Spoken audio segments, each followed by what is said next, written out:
안녕하세요. 저는 40대 중반 여자입니다. 한국 땅이 좁다고 하지만 두 번 다시 만나고 싶지 않았던 사람을 또다시 만나게 될 줄 상상조차 하지 못했습니다. 10년 전에 저는 한 번의 결혼 실패 경험을 가지고 있고 지금은 남편과 성공적인 결혼 생활을 유지해 오고 있습니다. 그리고 저희 부부와 똑 닮은 잘생긴 아들과 행복한 날들을 보내고 있었죠. 과거의 아픔을 전부 잊게 해줄 만큼 현재의 남편은 저를 아껴주고 많은 사랑을 줬어요. 지금의 행복이 오기까지 정말 많은 아픔을 이겨내 왔었는데 또다시 제 앞에 불행이 나타나게 될 줄 꿈에도 몰랐었죠. 제 사연의 시작은 10년 전에 사랑하던 사람과 결혼을 하고 얼마 지나지 않아 사건이 터졌었어요. 그 사람은 저만 바라보며 살아갈 줄 알았는데 겉으론 제가 전부인 척 하더니 뒤로 호박씨를 까고 있었죠. 아무것도 모르고 있던 상태에서 그 사람이 바람을 피우고 있다는 걸 알게 됐을 땐 너무 큰 충격과 배신감에 단 하루도 사는 것도 저에게 고통이었습니다. 전 남편이 당시 변명하기를 같은 건물에서 서로 인사 정도 주고받던 사이였는데 친해지다 보니 몇 번 점심 식사를 같이 했던 적이 전부라면서 제가 두 눈으로 본 건 오해라고 처음에는 강하게 부인했어요. 제가 두 눈으로 본 건 둘이 식사하는 장면이 아니었는데 전 남편은 어떤 관계로 지내고 있었는지 전부 다 얘기하고 있었죠. 그때 당시 전 남편은 학원 강사로 근무를 하고 있었어요. 학생들을 가르치는 일을 하다 보니까 평소에 두통이 자주 있었는데 1층에 있던 약국에 들러 두통약을 자주 사다 먹었었죠. 전 남편 말대로 서로 얼굴을 자주 마주하다 보면 호감도가 상승하겠지만 저와 이미 결혼을 한 사이인데 남편은 학원 강사라서 그런지 남들보다 언변 능력이 상당히 좋았었죠. 약사인 그 여자 역시 전 남편의 화려한 입담에 빠져서는 헤어나오지 못했는지 몇 번 식사하는 사이였다가 나중에는 저 몰래 호텔에까지 가게 되는 사이로 발전하게 된 거였습니다. 아무것도 몰랐던 제가 전 남편이 바람을 피우고 있었다는 걸 알게 된 건 친구가 보낸 사진 한 장이었어요. 가족들끼리 동해바다 여행을 갔는데 그곳에서 전 남편과 닮은 사람을 본 것 같아 다시 확인을 해보니 다른 여자와 호텔 카운터에 서 있는 걸 발견해서 이 사실을 알고 있는지 확인해 보기 위해 보낸 사진이었죠. 저는 그 사진을 보고 남편이라는 걸 확실히 알 수 있었고 옆에 서 있는 여자는 같은 건물에 있던 약사인 여자였던 거죠. 서로 손깍지를 끼고 있는 장면이 그대로 담겨 있던 사진 한 장은 저에게 엄청난 충격을 가져오게 만들었고 그 사람은 늦은 저녁이 되어서야 집으로 들어왔어요. 들어오는 그 사람에게 왜 이렇게 늦었냐는 질문을 던지자 예상했던 대로 저에게 친구와 술 한잔 했다는 거짓말을 늘어놓았죠. 친구랑 술 한잔 했다고? 우리 결혼한 지 얼마 되지도 않았는데 벌써부터 나한테 거짓말을 하는 거야? 그럼 이 사진 속에 있는 사람이 당신 친구라는 말이네?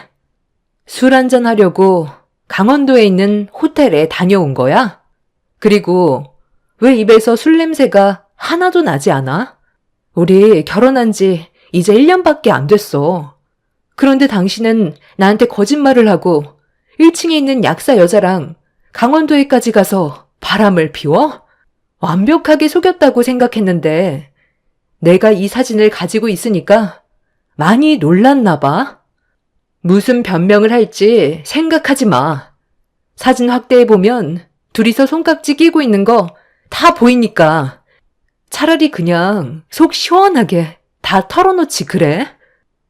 그래. 어차피 이렇게 된 거 전부 다 설명해 줄게. 처음부터 속일 생각은 없었어. 실은 당신을 만나기 전부터 1층에 있던 약사 여자는 서로 어느 정도 알고 지낸 사이였거든. 나도 당신이랑 연애를 하고 있는 중이었고, 그 여자 또한 남자가 있었지. 그때까지만 해도 그렇게 가까운 사이는 아니었는데, 당신과 결혼을 하고 어느 날 두통이 너무 심해서 평소처럼 약국에 들렸는데, 들어가자마자 내 눈에 들어온 건 그 여자가 눈물을 흘리고 있더라고. 어느 정도 서로 얼굴을 알고 있던 사이라 무슨 일이 있었는지 조심스럽게 물어봤었어. 그런데 알고 보니 연애를 하던 남자와 헤어졌다는 말을 들을 수 있었고, 괴로워하는 모습을 보니 나도 모르게 위로를 해주고 싶더라고. 그래서 술 한 잔 정도 해줄 수 있으니까 힘들면 찾아오라는 말을 했었어. 그 여자도 내가 학원 강사인 건 알고 있었거든. 그런데 그날 저녁에 나한테 술 한 잔 사달라고 하는 거야. 그리고 그때부터 우리는 급격하게 가까워졌고, 당신이 생각하고 있는 정도의 단계까지 진행이 됐어. 이혼을 원하면 그렇게 해줄게. 당신도 정말 사랑하지만 그 여자는 지금 내가 필요해. 그래서 나도 요즘 많은 고민을 했었어. 그러니까 당신은 나랑 이혼을 하고 그 여자랑 다시 시작하겠다는 거네? 그럼 나는 뭐가 되는 거야? 나랑 함께한 시간은 아무것도 아니라는 말이야? 우리가 함께 해온 시간도 의미 없지는 않았어. 하지만 지금 나는 그 사람이 내 목숨보다 소중하고 내 전부야. 평생 함께하고 싶을 만큼 진심으로 사랑하고 있어. 솔직히 오늘도 집에 들어오고 싶지 않을 만큼 그 사람 곁에 있어주고 싶었는데, 내가 먼저 당신한테 상처를 주고 싶지 않아 돌아온 것뿐이야. 그런데 결국 일이 이렇게 됐고, 당신과 나는 한 지붕 아래에서 더 이상 같이 살 수 없게 됐으니 조만간 법정에서 보는 걸로 하자. 하루라도 빨리 정리하는 게 서로가 덜 아프지 않겠어? 그동안 나랑 함께 해줘서 정말 고마웠고, 당신도 앞으로 나보다 더 좋은 남자 만나서 행복했으면 좋겠어. 조만간 서류 준비해서 좋게 끝내자. 바람 피웠다는 사실을 모두 털어놓은 그 사람은 저와의 모든 감정을 이미 정리를 했는지 현관문을 나설 때 뒤도 안 돌아보고 상간녀에게 달려갔어요.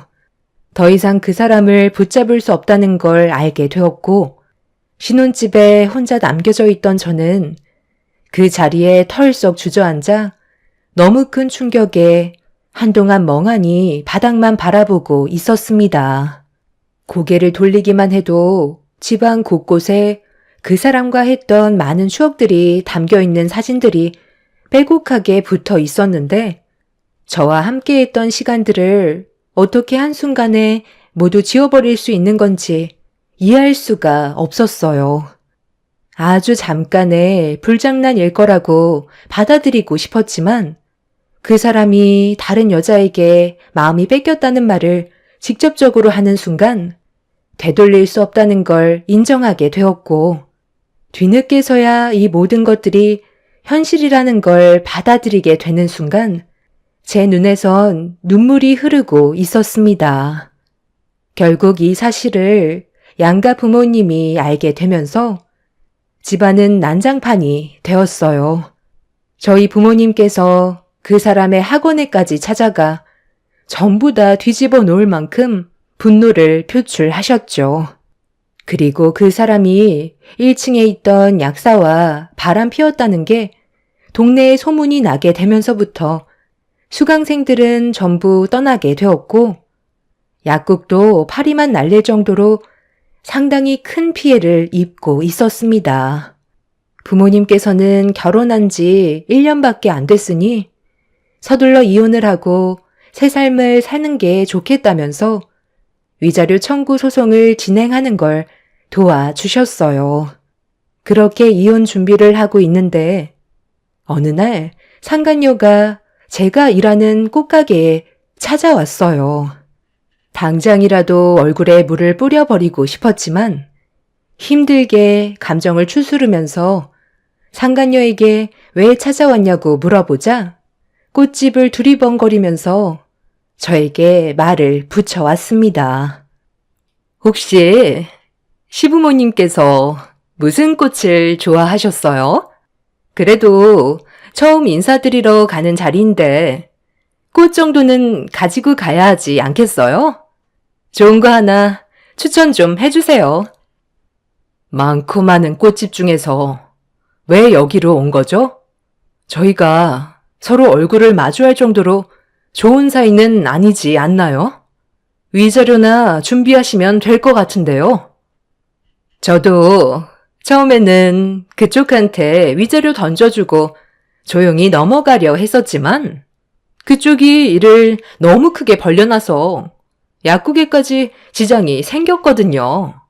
외지인들 외엔 동네 사람들은 아예 찾지도 않으니 이 손에 어떻게 하실 거예요? 저도 그냥은 넘어가지 못할 것 같아 제가 본 피해에 대해 역으로 소송 진행을 하려고요. 해보고 싶은 대로 한번 해보세요. 누가 지금 피해를 봤는데 어디서 큰 소리예요? 당장 안 나가면 영업 방해죄까지 추가로 얹어줄 테니까 그만 나가주시죠. 시부모님께서 처음엔 저한테 엄청 뭐라고 하셨다가 이거 보시고 단번에 며느리로 받아들여 주셨거든요. 그쪽도 이 사실을 알고 있는 게 좋을 것 같아서요. 상간녀는 제 얼굴에 서류를 던져 버렸어요.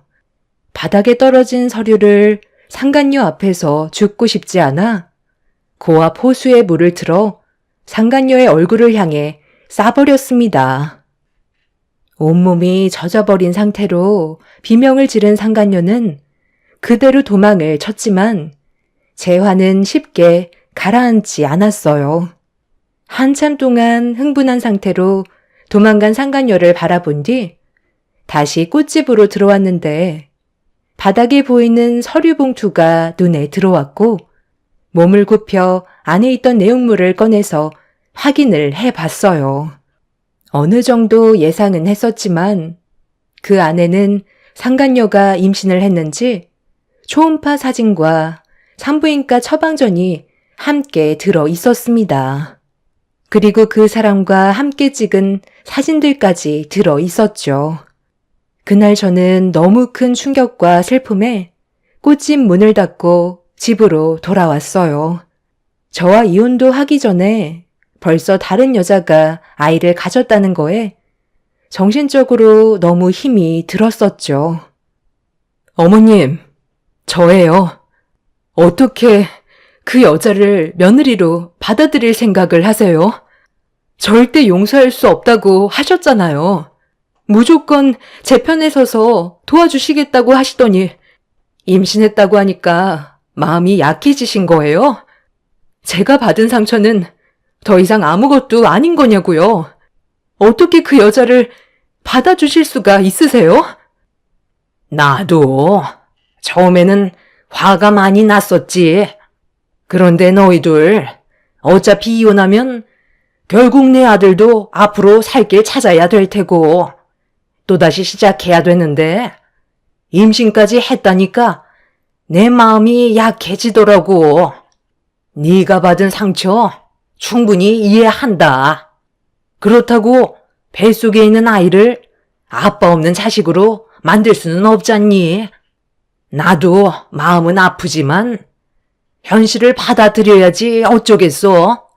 그러니까 너도 내 아들과 정리 끝나면 좋은 남자 만나서 행복하게 잘 살아라. 인생이 원래 이런 거 아니겠니? 오늘 저녁에 새며느리 들어온다고 해서 지금 음식하느라 정신없거든. 우리 이제 더 이상 볼 필요 없으니까 앞으로 전화는 자제해줬으면 좋겠다. 그럼 먼저 끊는다. 결국 임신했다는 한마디에 전 시모는 상간녀를 받아주었고 저와 오래 알고 지냈던 시간들은 더 이상 아무것도 아니게 되었어요. 그 사람과 이혼을 하는데 여러 가지로 시간이 많이 걸렸지만 그래도 더는 미련이 없었기 때문에 상간녀와 그 사람에게 위자료 소송을 끝으로 모든 인연을 끊어내었고 제 인생에 그 사람이 두 번 다시 나타나지 않길 간절히 바랐었죠. 그렇게 힘든 시간 이겨내고 또 다른 시작과 함께 살아오다 보니 어느새 10년이라는 시간이 훌쩍 지나가 버렸습니다. 그리고 그 사이 저도 좋은 남자를 만나 아이를 가지게 되었고 행복한 결혼 생활을 유지하면서 과거의 기억은 잊어버리게 되었죠. 저희 꽃가게의 단골 손님이었던 현 남편은 레스토랑을 운영 중이에요. 그런데 또다시 악연이 시작될 거라곤 전혀 상상하지 못했었는데 교사 시동생의 결혼 발표 소식에 또 다른 전개가 펼쳐지기 시작했습니다. 원래 시댁에서 모임을 가지기로 했었는데 예정된 시간보다 집안 리모델링이 늦게 마무리가 될 것 같았는지 시모가 저에게 부탁을 했어요. 모임을 시댁이 아닌 저희 집에서 모이는 게 어떨 것 같냐고 물어보셨죠. 다음날 일찍 저희 집으로 오셔서 음식 만드는 거 도와주시겠다며 저에게 부탁을 하셨어요. 중요한 날이었기 때문에 어쩔 수 없이 시모의 부탁을 들어줄 수밖에 없었죠. 그렇게 시댁에 모이게 될 모임을 저희 집으로 모이게 되었고 시모와 저는 신경 써서 음식을 준비했어요. 결혼 생활 동안 시모가 저를 딸처럼 대해 주시고 항상 많은 배려를 해주셔서 조금도 불만을 가진 적이 없을 정도로 저와 시모의 사이는 상당히 좋았어요. 시댁 집안의 막내인 시동생이 결혼할 여자를 데려오겠다는 말에 가족 전체가 들떠 있었고 저도 음식에 신경을 많이 쓰게 되었죠. 정신없이 준비하다 보니 밤을 꼴딱 새울 정도로 상당히 많은 음식을 준비했어요. 시모는 연세가 있으셔서 도와주시다가 많이 피곤하셨는지 먼저 들어가셨고 늦은 저녁에 도착한 신우도 아이들을 재운 뒤 모자란 일손을 채워주면서 어느 정도 수월하게 음식 준비를 마무리할 수 있었습니다. 바쁘게 움직인 만큼 시간도 어찌나 빠르게 흘러가던지 어느새 시동생과 예비동서가 저희 집에 도착했다는 소식을 듣게 되었고 온 가족이 거실 앞에 나와 기다리고 있자 바로 초인종 소리가 울려 퍼졌어요. 그리고 남편이 현관문을 열어주면서 반갑게 맞아주었고 시동생이 인사를 하면서 들어옴과 동시에 예비동서도 인사를 하면서 들어왔습니다. 웃는 얼굴로 인사를 하면서 고개를 드는 순간 저는 예비동서의 얼굴을 보자마자 등을 돌려 급하게 주방으로 몸을 숨겼어요. 시댁 식구들과 인사를 주고받느라 제 얼굴을 미처 확인을 하지 못했는지 분위기는 상당히 들떠 있었고 시모는 음식이 식기 전에 일단 식사부터 하자면서 시동생과 예비동서를 주방으로 안내했어요. 차마 앞을 볼 수 없었던 저는 묵묵히 음식을 준비하고 있는데 시모가 저에게 말을 붙여왔어요. 서로 인사를 나눴냐고 물어보시는 질문에 어쩔 수 없이 몸을 돌려 예비동서에게 인사를 건넸죠. 그리고 예상했던 대로 제 얼굴을 보게 된 예비동서는 상당히 놀랐는지 갑자기 딸꾹질을 하기 시작하면서 당황한 눈빛으로 고개를 휙 돌려버렸어요. 순간적으로 어색한 기류가 주방에 맴돌자 눈치가 빠르신 시모는 둘이 아는 사이냐고 물어보셨고 예비동서는 처음에는 아는 분인 줄 알고 놀랐는데 자세히 보니까 자기가 착각했다면서 급하게 화제를 전환시켰어요. 저는 그때부터 묵묵히 그 여자가 어떤 생각으로 시동생에게 접근했는지 지켜보고 있었습니다. 정말 두 번 다시 만나고 싶지 않았던 10년 전에 저와 전남편 사이를 떨어뜨려 놓았던 상간녀가 시동생과 결혼을 하기 위해 자리에 앉아있는 모습이 믿어지지가 않았어요. 과거의 아픈 기억이 전부 다 떠올라 표정 관리가 되지 않자 남편은 저에게 어디 불편한 곳이 있냐고 물어보았습니다. 그러게. 아까부터 안색이 좋지 않은데 어제 너무 무리해서 그런 거 아니야? 음식 만드느라 잠 한숨 못 자서 그런 거 같은데 잠깐 들어가서 쉬든지 해라. 머리가 많이 아프니? 계속 손으로 머리를 만지고 있잖아. 계속 앉아있지 말고 들어가서 잠깐이라도 눈 좀 붙이고 나오는 게 좋을 것 같은데. 예비 형님, 머리가 많이 아프세요? 저 온다고 신경을 많이 쓰셔서 그런 거예요? 교섭 씨한테 들으셨는지 모르겠지만 제가 약사거든요. 두뇌에 좋은 약 좀 드릴까요? 필요하신 거 있으시면 말씀만 하세요. 이제 곧 막내 며느리가 될 텐데 앞으로 제가 챙겨드려야죠. 아버님 어머님께서도 관절에 좋은 약 좀 드리도록 할게요. 그거 좋지. 그렇잖아도 내가 요즘 계단만 올라가면 무릎이 계속 시큰거리더라고. 괜찮은 약 좀 있으면 가져다 주면 고맙지. 다음엔 우리 집에서 모이도록 하자고. 아무래도 잠깐 들어가 쉬는 게 좋을 것 같아요. 어제부터 무리를 했는지 머리가 지끈거리네요. 신경 쓰지 마시고 좋은 시간 보내세요. 잠시만 쉬다 나올게요. 너무 큰 충격을 받았는지 숨까지 차오를 정도로 믿을 수 없는 현실이 눈앞에 펼쳐지고 있었어요. 상간녀가 예비 동서로 들어온다는 건 도저히 용납할 수 없었죠. 이미 시댁 식구들은 예비 동서에게 푹 빠져 있는 상태였습니다. 어떻게 해야 좋을지 고민을 하고 있는데 갑자기 상간녀가 노크를 하면서 조심스럽게 문을 열었어요. 제가 무서운 눈빛으로 노려보고 있자 어색한 웃음으로 저에게 조심스럽게 걸어와 두통약이라면서 저에게 건네주길래 상간녀의 손등을 내리쳤습니다. 지금 뭐 하자는 거야? 너는 분명 10년 전에 내 인생 망치고 그 사람이랑 결혼까지 했었잖아. 그런데 왜 갑자기 나타나서 결혼을 하겠다는 건데? 도련님이 네가 한번 결혼했다는 사실을 알고는 있니? 그리고 애까지 가졌다는 것도 알고 있어? 나는 지금 우리 가족들 행복이 무너지는 꼴은 볼 수 없으니까 좋게 말할 때 도련님과의 관계 하루라도 빨리 정리하는 게 좋을 거야. 10년의 세월이 지났다고 해서 모든 아픔이 사라지는 건 아니라고. 적당히 하고 마무리해. 알겠어? 형님이 그 사람과 이혼을 하고 제가 그 자리를 차지한 건 지금도 후회하고 있어요. 그 사람이 평소에 두통약을 달고 살았던 거 알죠?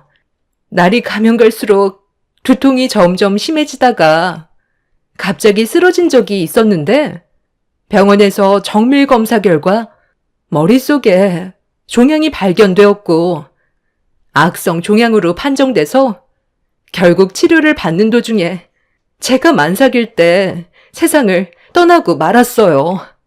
그때부터 이 모든 게 저 때문에 시작된 거라고 시부모님께서 난리를 치셨고 자기 아들 살려내라고 저를 며느리 취급도 해주지 않았어요.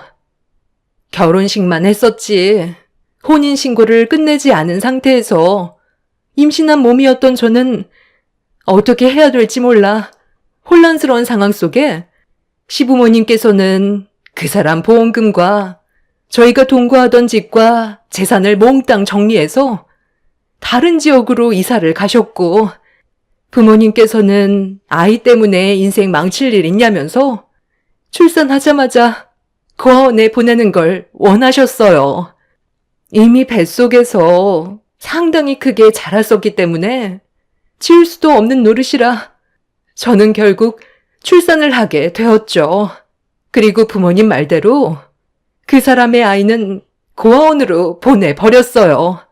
남편도 없는 상황에서 혼자서 아이를 키우고 싶지 않아 결정하게 된 건데 시간이 지날수록 잘했다는 생각밖엔 안 들었어요.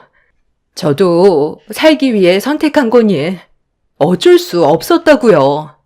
그렇게 과거의 모든 일들을 청산한 뒤 새 인생을 살기 위해 타 지역으로 이사해 다시 약국을 차렸고 지금까지 잘 지내다가 교섭 씨를 만나게 된 거였어요. 저는 법적으로도 깨끗하고 아이도 없기 때문에 교섭 씨에게는 거짓말 하는 것도 아닌 거죠. 과거는 과거일 뿐이잖아요. 그러니 형님도 저와 안 좋았던 기억은 전부 잊어버리고 우리 새 출발해요. 저로 인해 득이 되는 점들이 상당히 많을 거라고요. 벌써 10년이나 지났어요. 그만큼 저도 많이 성숙해졌고 이제는 정신 차렸으니까 저희 다시 좋은 관계로 만들어가면 안 될까요? 방금 한 말들이 전부 다 사실이에요? 그 사람이 뇌종양으로 세상을 떠난 건 그렇다 쳐도 어떻게 배 아파 낳은 자식을 태어나자마자 고아원에 두고 올 수가 있어요? 그럼 10년 동안 단 한 번도 찾아간 적도 없는 거예요? 그러면서 지금 저한테 많이 성숙해졌고 정신 차렸으니까 좋은 관계로 풀어가자고요? 그게 말이 된다고 생각해요? 그럼 어떡해요? 전 시부모님들도 등지고 사라져 버렸는데 저 혼자 희생하면서 키울 수는 없는 거잖아요. 솔직히 제가 형님 인생을 구해준 거고 저는 희생양이었던 것 뿐이라고요. 원래 이 모든 게 형님이 감당해야 되는 건데 제가 대신 감수했으니 이번에는 제발 그만 눈 감아주시고 다시 시작하면 안 될까요?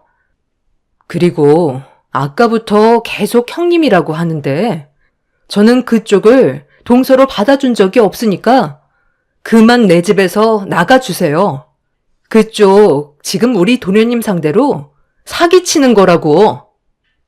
목소리가 점점 높아지기 시작하자 시모가 문을 두드리면서 무슨 대화를 그렇게 오래 하냐며 방문을 조심스럽게 열어보셨어요. 그러자 상가녀는 제가 몸이 많이 안 좋은 것 같아 걱정돼서 몇 마디 나눴었다며 시모에게 온갖 애교를 부리면서 주방으로 다시 돌아갔어요. 뒤이어 남편이 다시 들어왔고 저는 제가 힘들게 꾸려온 가족을 지키기 위해 남편을 데리고 창고로 올라갔습니다. 당황한 남편은 무슨 일이냐며 물어보길래 나중에 다 알게 된다고 짐 좀 빼달라고 부탁했어요. 머릿속에 스쳐 지나갔던 10년 전의 물건이 생각나 과거의 서류 봉투를 찾기 위해 창고를 뒤지기 시작했죠. 그렇게 한참 동안 창고를 뒤집어 엎자 구석 모서리에 낡은 상자 하나를 발견하게 되었고 안의 내용물을 확인하는 순간 과거의 상간녀가 제 얼굴을 향해 던졌던 서류 봉투가 들어 있었습니다. 나중에 혹시 법적으로 사용하게 될지 몰라 가지고 있다가 까맣게 잊고 있었는데 10년이 지난 지금 다시 꺼내보게 될 줄 상상조차 하지 못했었죠. 제가 급하게 주방으로 달려가자 남편은 무슨 영문인지도 모른 채 저를 뒤따라 왔어요.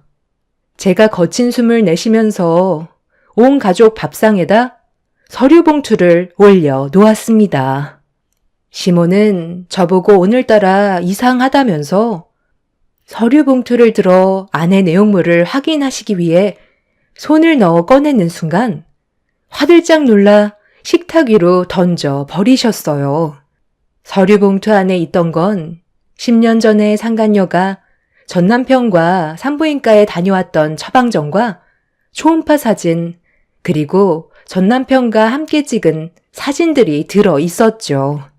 상간녀는 과거에 제 얼굴에 던졌던 자료들을 아직까지 가지고 있을 거라곤 꿈에도 몰랐는지 사색이 든 얼굴로 시선을 어디에 둘지 몰라 당황해하고 있었습니다.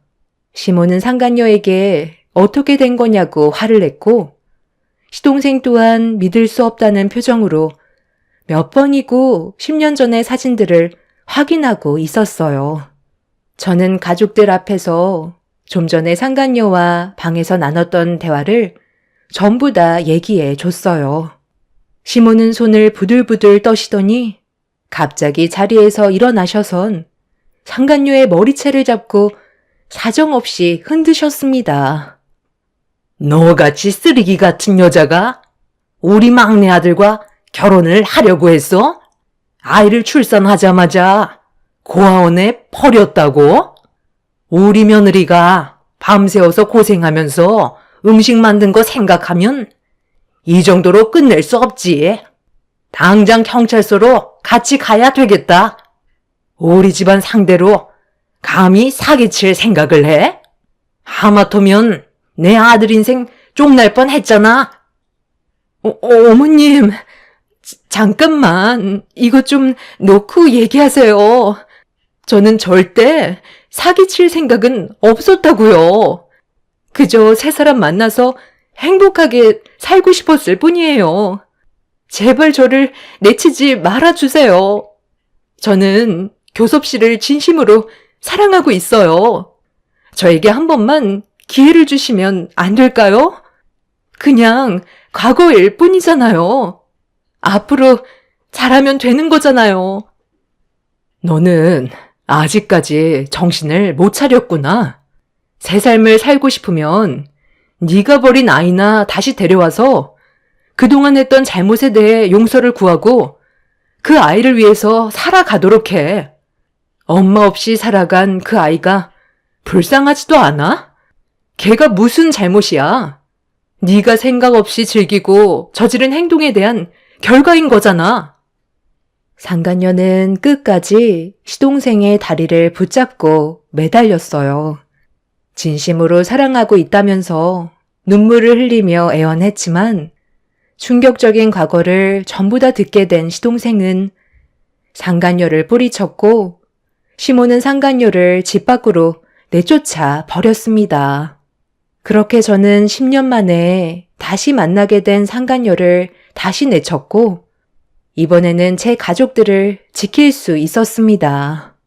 제 과거야 이미 시댁 식구들이 전부 다 알고 있었기 때문에 저에게 아픔을 줬던 상간녀라는 걸 알게 된 순간 분노를 억누르지 못하고 있었죠. 그렇게 상간녀를 강하게 내쳐버리자 본인도 화가 났는지 제가 잘 살고 있는 모습을 지켜볼 수 없다면서 조심하는 게 좋을 거라는 한마디 남겨둔 채 한동안 모습을 드러내지 않고 있습니다. 저는 이런 일들이 생겼다는 걸 경찰에게 신고를 했고 저희 가족 모두 현재 최대한 조심하면서 생활하고 있어요. 그 여자가 정상적이지 않기 때문에 분명 또 다른 돌발 행동을 저지를 게 뻔하지만 이번에 또다시 걸리게 된다면 그땐 뼈도 못 추리게 만들려고요. 질긴 악연, 제발 여기에서 끝났으면 좋겠습니다. 제 사연 들어주신 여러분들께선 언제나 좋은 일들만 가득하시길 바랍니다. 감사합니다. 안녕하세요. 저는 30대 초반에 너무 큰 충격을 받아 지금의 상황을 어떻게 받아들여야 할지 몰라 사연을 신청하게 된 여자입니다. 그동안 잘 살아오던 제 인생에 찾아온 변화가 앞으로의 삶에 어떤 영향을 끼치게 될지 모르겠지만 현재 전부 연락을 끊어버린 상태입니다. 그리고 여러분들의 도움이 절실하게 필요해서 이렇게 글을 쓰게 되었어요. 인생 경험이 많으신 분들이 계시거나 저와 비슷한 일들을 겪으셨다면 친딸처럼 생각해 주시고 많은 의견 부탁드리겠습니다. 지금까지 살아오면서 저는 부모님과 크게 다툰 적이 없을 정도로 잘 지내오고 있었을 만큼 사이가 좋았습니다. 그렇게 안정적인 가정에서 자란 저는 좋은 남자를 만나 결혼까지 하게 되었고 2년 차에 접어들었었죠. 이런 제 삶에 한 가지 문제가 있었는데요. 그건 시모와의 관계였어요. 처음 인사드리러 갈 때부터 저를 마음에 들어하지 않으셨지만 좋은 모습 보여드리려고 노력을 한다면 분명 저를 며느리로 인정해 주실 거라 믿고 있었어요. 그리고 어느 날부터 평소와는 다르게 따뜻한 말투로 저를 대해 주셨고 사소한 거 하나라도 챙겨주시려는 시모의 행동에 많이 당황스러웠었죠. 평소 같았으면 식사 자리에서도 반찬 하나 먹는 것조차 마음에 들어하지 않으셨던 분이셨는데 정과는 180도 다른 모습을 보여주셔서 시모의 행동에 적응을 하지 못하고 있었죠. 남편도 저와 똑같이 느끼고 있을 만큼 갑자기 변하신 시모의 태도에 불안함을 느꼈는지 제 밥그릇에 반찬을 올려주시는 모습을 보면서 남편은 조심스럽게 여쭤봤어요. 엄마, 요즘 들어 평소와는 전혀 다른 모습을 보여주고 계시는 거 알아요? 원래 이 사람 마음에 안 들어 하셨잖아요. 얼굴 보면서 같이 식사하는 것조차 불편해 하셨으면서 갑자기 이러시는 이유가 뭐예요? 밥그릇 위에 반찬을 올려주실 정도면 이 사람이 엄마 마음에 들어왔다는 건데 제가 봤을 땐 이 사람은 평소와 다를 게 없거든요. 내가 언제 며느리를 싫어했다고 그래? 처음 들어올 때부터 좋아했었고 언제나 한결같았다. 너야말로 엄마를 왜 이상한 사람으로 만드니? 제가 왜 그러겠어요? 평소와 한결같았다고요? 이 사람이 반찬 하나 집어먹는 것도 마음에 안 드셔서 면전 앞에다 온갖 독사를 퍼부으셨으면서 예고도 없이 잘해주시면 저희가 얼마나 당황스럽겠어요? 엄마, 건강에 문제라도 생기신 거예요? 그런 것도 아니라면 갑자기 변하실 이유가 없잖아요. 내가 잘해주고 싶어서 그러는 건데 뭐가 문제라는 거야? 그럼 지금 식사 자리에서 머리채라도 잡아야 된다는 거니? 쓸데없는 말 그만하고 어서 먹기나 해. 남편의 말에 날카로운 반응을 나타낸 시모의 모습에 저희 부부는 많이 당황스러웠어요. 평소와는 전혀 다른 모습에 적응을 하지 못하고 있었던 상태라 시모의 행동 하나하나를 예민하게 받아들이고 있었습니다. 시모는 이것저것 반찬을 제 밥그릇에 올려주시면서 밥 먹는 모습도 이쁘다면서 행동 하나하나를 좋게 봐주셨어요. 갑자기 잘해주셔서 불안하기도 했었지만 시모에게 이런 대우를 받아본 적이 처음이라 적응을 하지 못하고 있었습니다.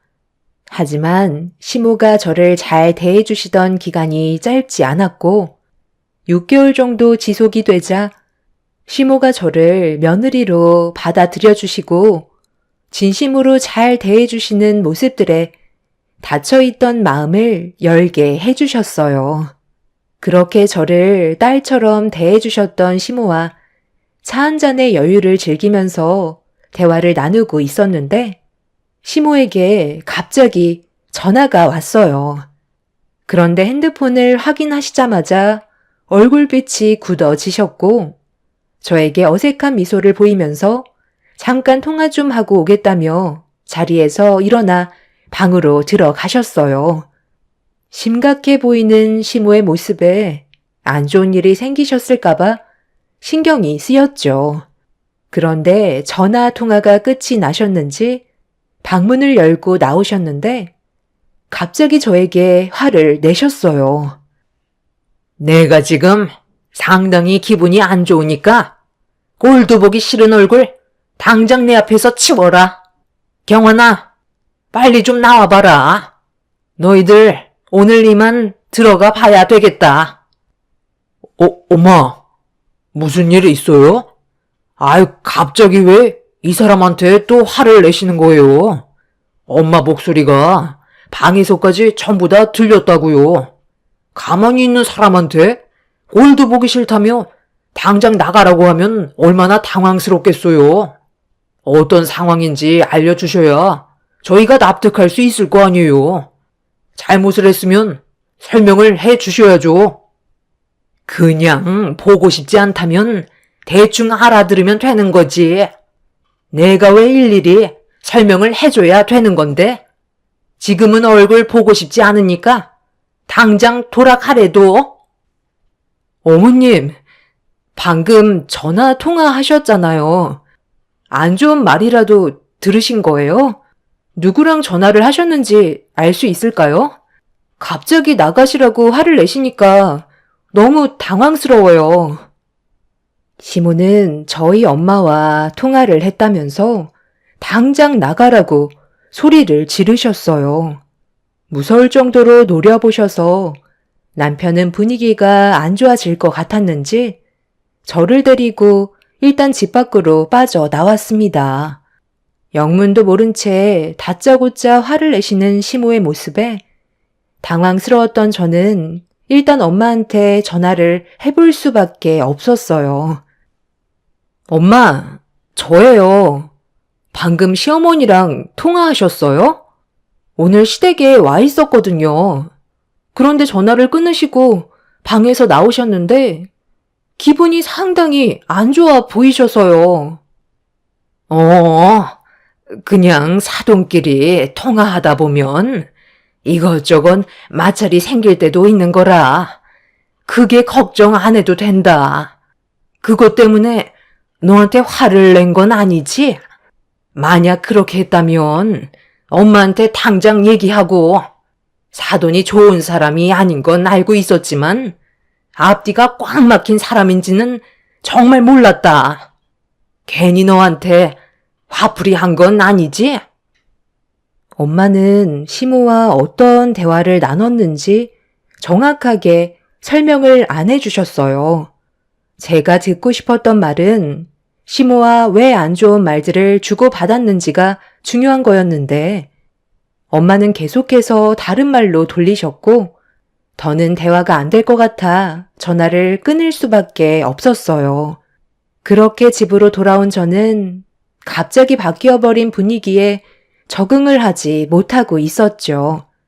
시모는 엄마와 통화를 하고 난 이후 다시 예전으로 돌아가셨고 무엇 때문인지 알지 못하는 상황 속에서 전보다 더 심하게 저를 막대하시는 시모의 행동들이 저를 더 이상 견디지 못하게 만들었어요. 확실하게 알 수 있었던 건 저희 엄마와 시모의 사이에 문제가 있는 거였고 그로 인해 제가 피해를 보게 되는 상황이 생기게 된 거였죠. 그래서 시댁에 다시 한번 가게 되었을 때 더는 참기 힘들어 저에게 신경질을 부리시는 시모에게 불만을 털어놓게 되었습니다. 도대체 왜 그러시는 거예요? 저는 그냥 가만히 있었는데 물을 엎지르시면 어떡해요?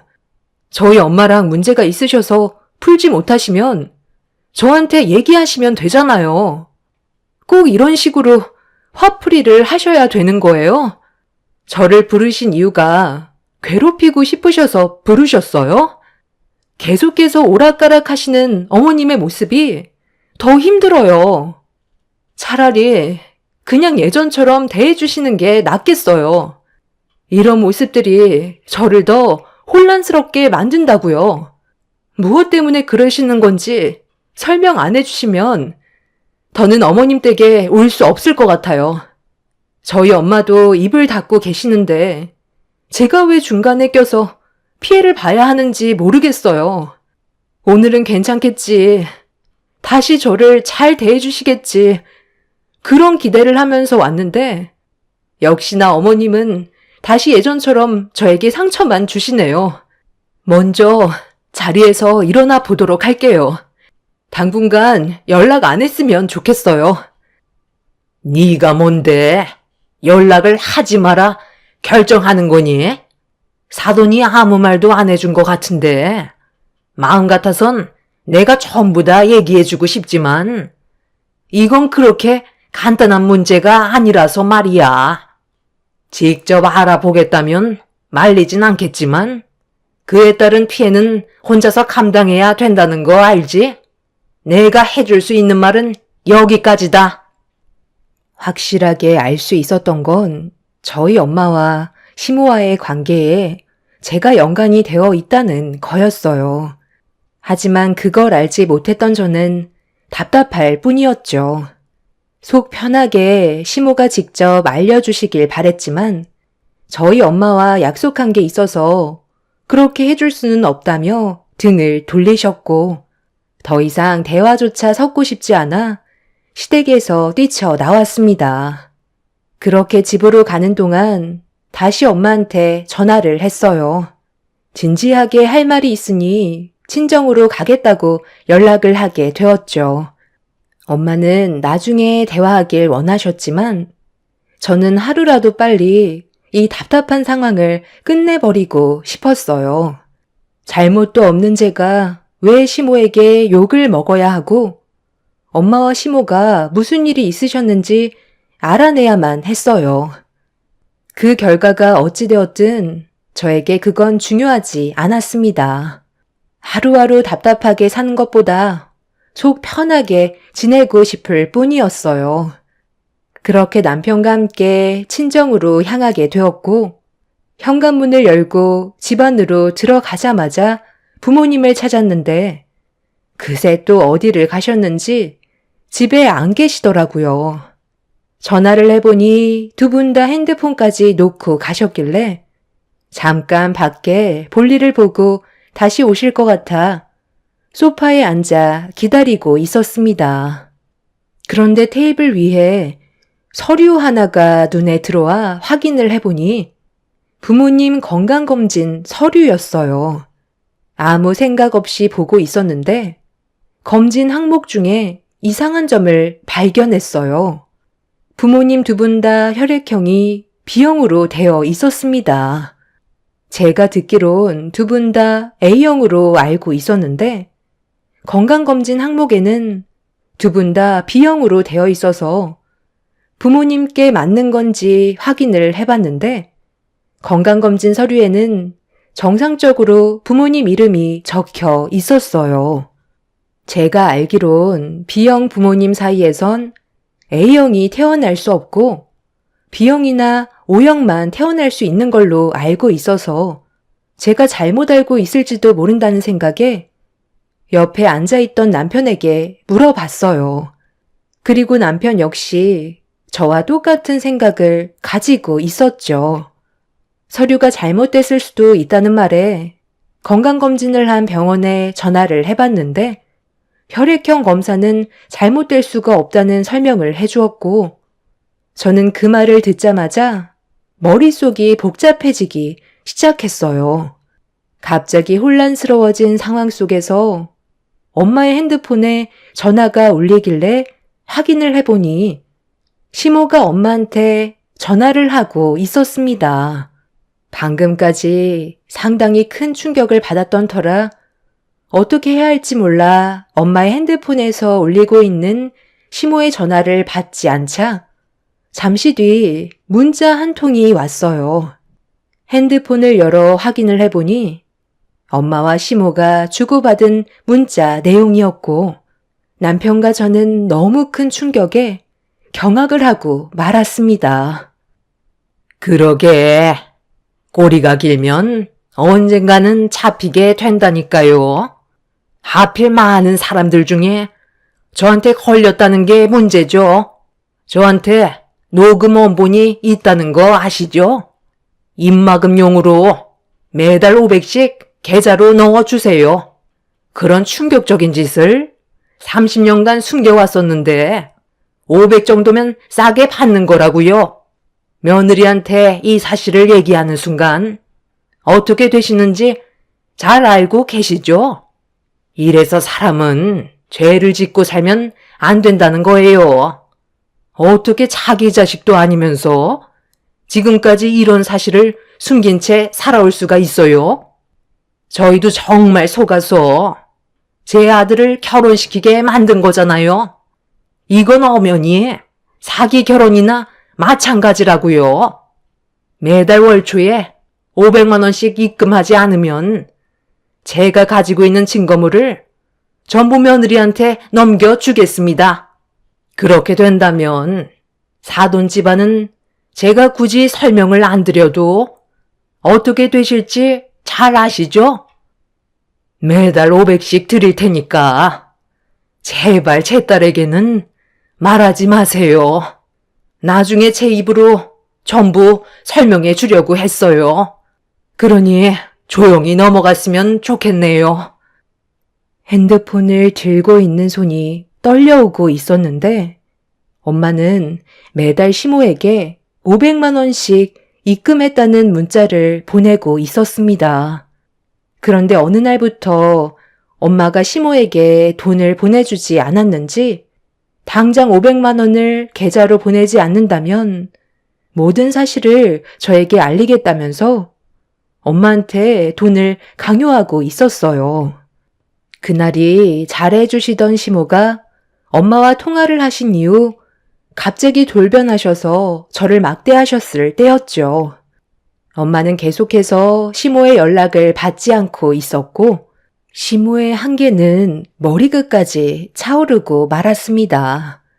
저는 부모님이 오시기 전에 안방에 들어가 서랍을 뒤지기 시작했어요.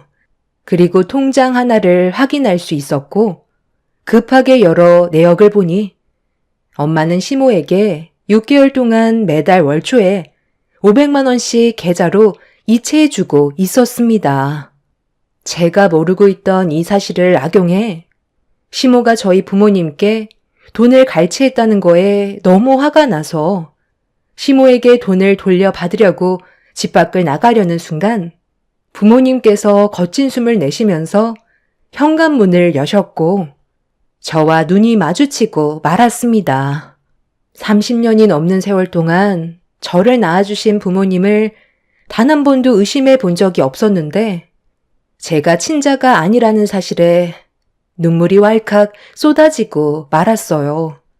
엄마는 모든 걸 다 털어놓겠다면서 제 팔을 붙잡으려 했지만 저는 부모님을 밀친 뒤 밖으로 나가려는 순간 엄마의 한마디가 저를 멈추게 만들었어요. 그리고 또 다른 반전에 그 자리에서 주저앉고 말았습니다. 저희 부모님은 제가 생각했던 거와 전혀 다른 모습의 사람들이었어요. 내가 그동안 너를 어떻게 키웠는지 알면서 엄마를 뿌리치고 가려는 거야? 이대로 인연을 끊어 버릴 거니? 그동안 속인 건 미안하다. 그래도 우리 행복하게 잘 살아왔잖아. 피를 나눈 사이가 아니더라도 엄마 아빠는 너한테 진심이었다고. 30년이 넘는 세월 동안 엄마가 너를 어떻게 키웠는지 모르니? 잘 알고 있죠. 그런데 이거 뭐예요? 이 통장에 매달 찍혀있는 500만 원은 어떻게 설명할 건데요? 이 돈을 시어머니한테 줄 정도로 절대 밝혀지면 안 되는 진실을 시어머니한테 들켜서 6개월 동안 500만 원씩 입금시킨 거 아니에요? 저는 지금 엄마가 무슨 말을 하셔도 믿을 수 없을 것 같아요.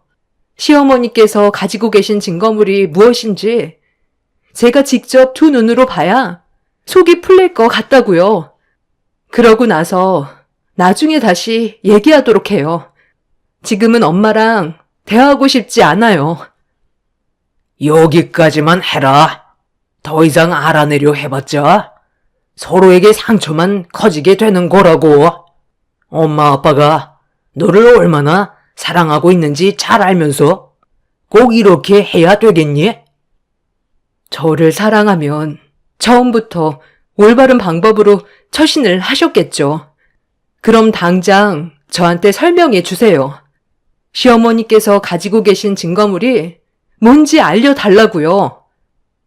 너희 친엄마가 살아있다.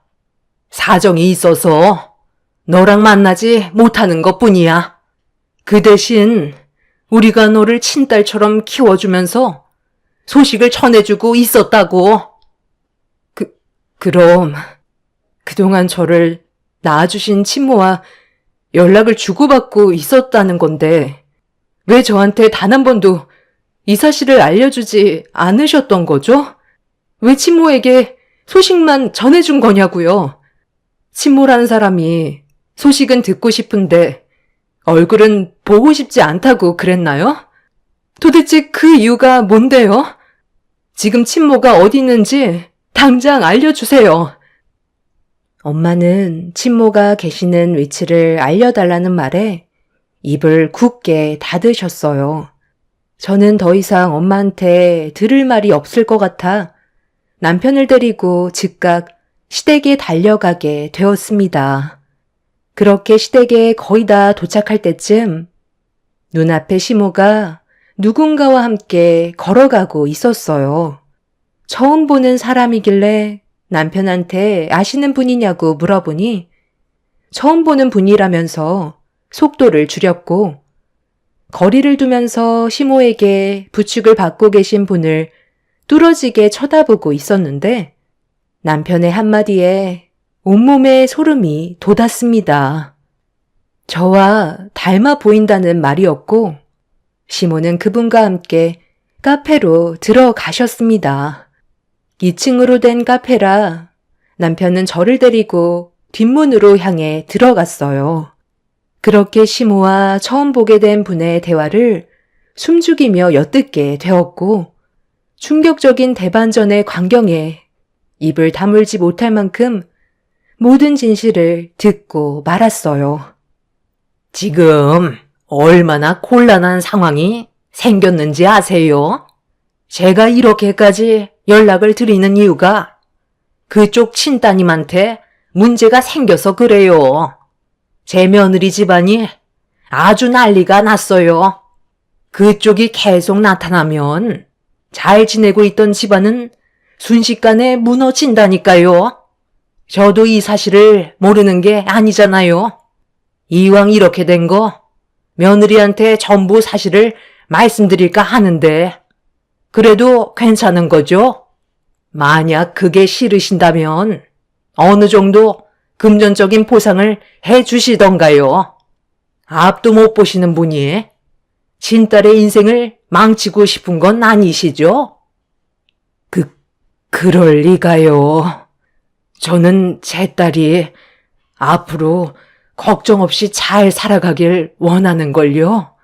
제가 버는 돈이 많지가 않아서 많이는 못 가져왔는데요. 이 정도면 괜찮을까요? 허참, 지금 저랑 장난하시는 거 아니시죠?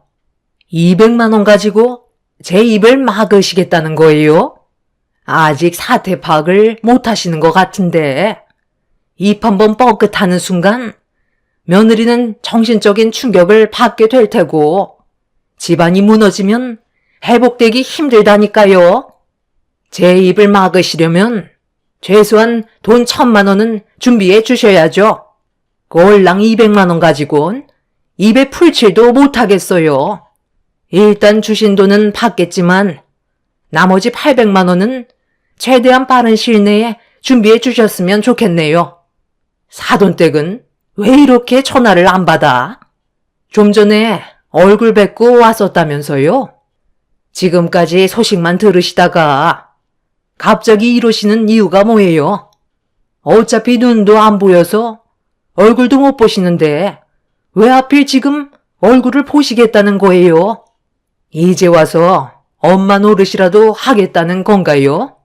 사람이 심경에 변화가 오면 일이 생긴다던데 혹시 몸에 문제라도 있어요?